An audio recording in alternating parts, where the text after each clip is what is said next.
Est-ce que vous savez que le wax, cet imprémé typique des pays africains, ne vient pas vraiment d'Afrique, mais d'un autre continent? Et je peux vous dire qu'il a fait du chemin. Aujourd'hui, direction Musée de l'Homme à Paris pour vous plonger dans son histoire. Le wax n'est pas du tout un textile qui est natif du continent africain.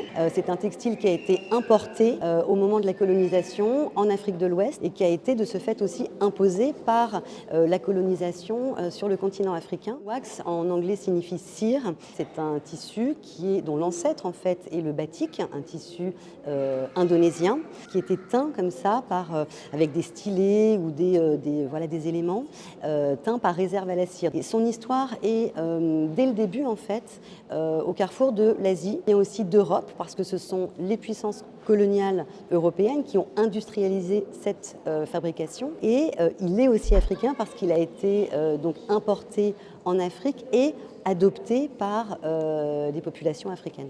On a la chance de présenter dans l'exposition des tirages d'époque, des tirages vintage de Seydou Keita et de Malick Sidibé, donc immense photographe malien. Même si le wax n'est pas du tout le sujet de la photographie ni de Malick Sidibé ni de Seydou Keita, mais on voit que la grande majeure partie des gens dont ils font les portraits, que ce soit des portraits individuels ou des portraits de groupe, sont vêtus de wax, portent du wax. On va retrouver des motifs. Une des photographies, par exemple, la jeune femme avec son enfant, elle porte le motif hibiscus. Dans cette photographie-ci, c'est l'œil de Marival.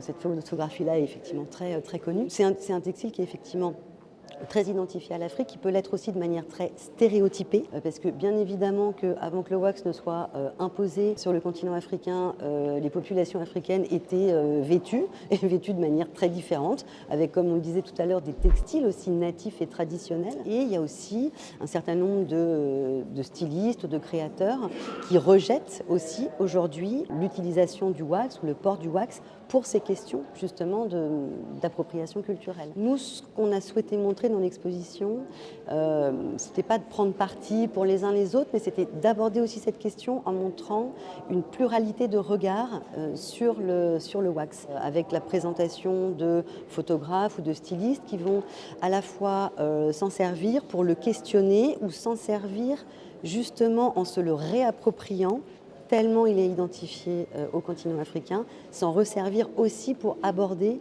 des enjeux très contemporains auxquels l'Afrique peut être confrontée aujourd'hui. Des questions de l'ordre effectivement des migrations ou des problématiques environnementales ou des problématiques liées au statut des femmes. C'est une œuvre qui s'appelle La Toile, qui a été réalisée par Shinzo Anza de République démocratique du Congo, qui a l'air très simple comme ça parce qu'on voit beaucoup de textiles, de wax, qui sont très beaux, qui sont mélangés comme ça, métissés les uns aux autres. Et en fait derrière cette beauté aussi de l'œuvre et cette apparente simplicité, se cache aussi une réalité qui est plus difficile parce qu'elle fait lien pour lui avec le wax comme tissu aussi qui permet à des personnes lors de déplacements de population, lors de phénomènes migratoires, d'impacter très rapidement les affaires pour partir ou d'accrocher le wax comme ça au poignet des enfants pour ne pas les perdre.